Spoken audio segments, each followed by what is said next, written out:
अमरावती शहरातील Gadgenagar police station अंतर्गत येणाऱ्या अर्जुन नगरात एक धक्कादायक घटना समोर आलेली आहे। पशुवैद्यकीय अधिकाऱ्याने अगोदर पत्नीची हत्या करून नंतर आत्महत्येचा बनाव केलाय। दीप्ती चेतन सोळंके असं मृत महिलेचं नाव असून ती बँकेमध्ये लिपिक पदावर काम करत होती। दर्यापूर येथील साईनगर येथे राहणाऱ्या दीप्ती राठोड या तरुणीचा 6 वर्षांपूर्वी पशुवैद्यकीय अधिकारी चेतन सोळंके याच्याशी विवाह झाला होता। दीप्ती बँकेत लिपिक म्हणून काम करत होती, मात्र लग्नानंतर चेतनला तिच्या चारित्र्यावर संशय येत होता, त्यामुळे दोघांमध्ये अनेक वेळा मतभेद झाले। हे प्रकरण पोलिसांच्या महिला कक्षापर्यंत पोहोचलं, मात्र दोघांनीही तडजोडीचं पाऊल उचललं।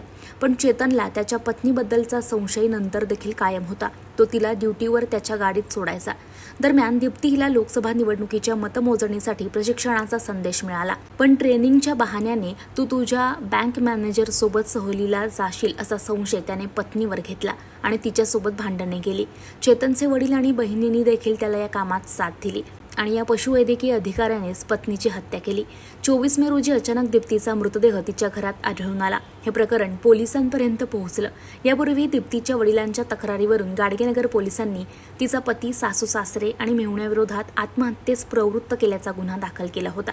मात्र शवविच्छेदन अहवालाच्या आधारे पोलिसांनी आत्महत्येचं रूपांतर खुनात केलं आणि त्यानंतर तिघांना अटक करण्यात आलेली आहे।